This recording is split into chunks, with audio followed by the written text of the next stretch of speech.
Il est des lieux où l'espace et le temps se confondent en un même silence.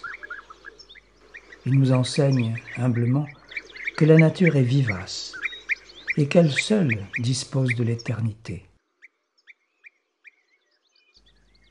La moindre mare où l'argile a su retenir l'eau du ciel, en un pays où elle est rare, nous lègue ce message.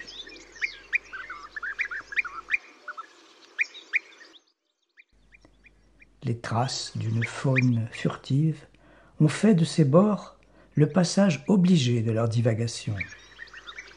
Celle du sanglier en écrase d'autres, plus ténues. Et c'est là, sous le balai des libellules, que l'abeille vient boire. Tout inviter le potier à laisser trace, à son tour, de son bonheur à remuer l'argile, comme si, offerte à l'imprégnation de ses rêves, l'argile n'était là, depuis des siècles, que pour en garder mémoire.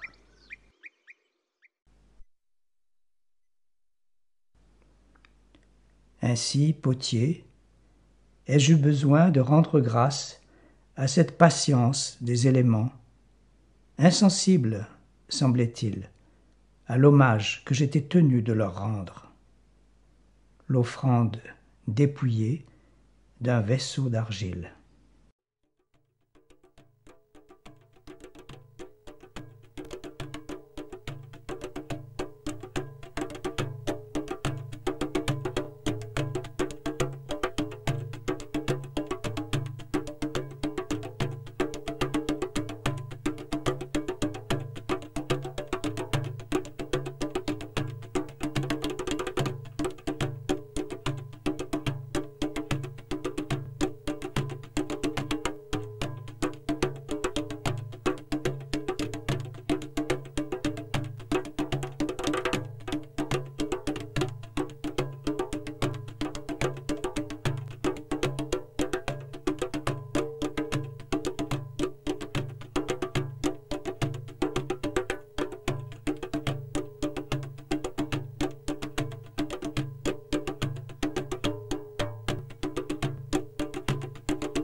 Mais si, faisant l'objet d'une visitation, ma poterie est un jour engrossée d'abeilles, alors s'agit-il aussitôt d'une ruche?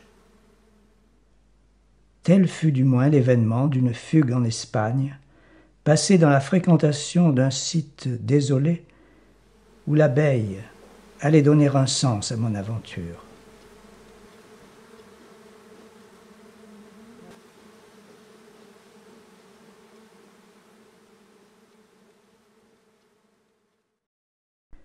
L'hirondelle, la pie, le mène et le pélopé tourneur m'avaient depuis longtemps initié au travail de l'argile.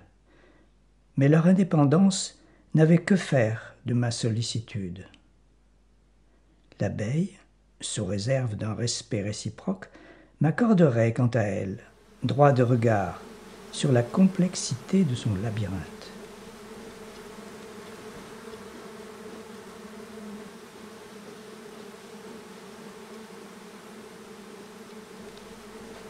Il importait donc de lui consacrer un habitacle en tout point conforme à son écologie, une niche d'ombre, étanche et stable, qui sût protéger son foyer du soleil, de la pluie et du vent.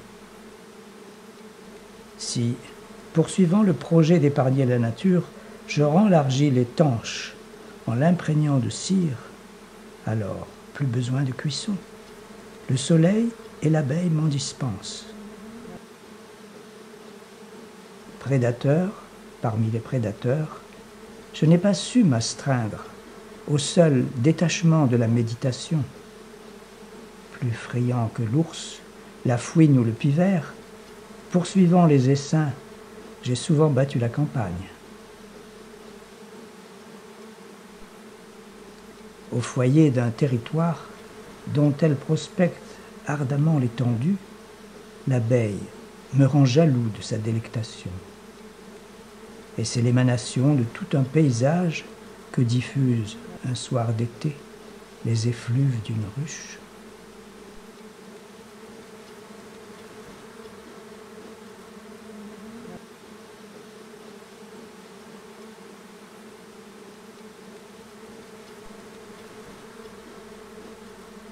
La pose d'une grille à rennes sur la ruche culbutée empêche l'expansion du couvain dans la hausse. La réserve de miel s'y trouvera bientôt rassemblée.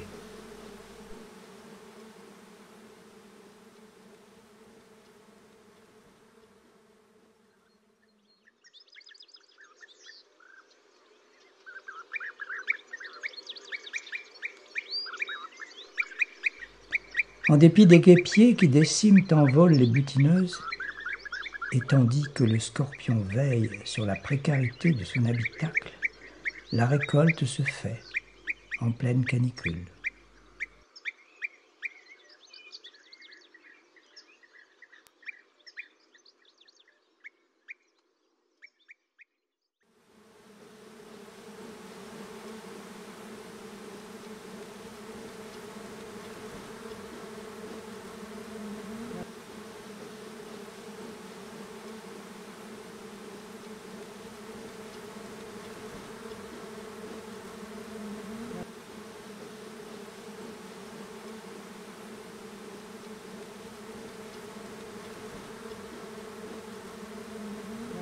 Alors, sans autre artifice que celui d'une vitre, je ferai de la hausse un four solaire, où je verrai, dans une généreuse débâcle, s'effondrer les rayons sous la coulée du miel.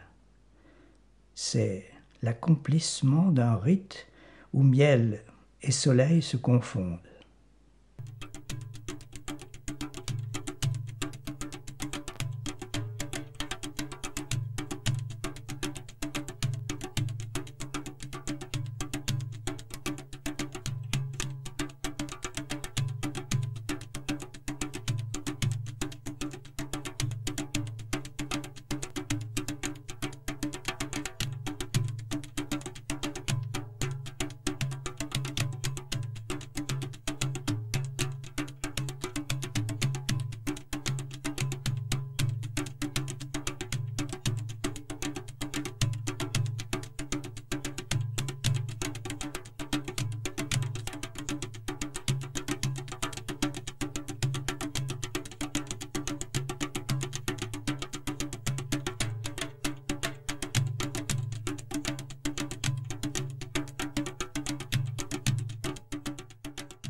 L'autonomie est une aventure.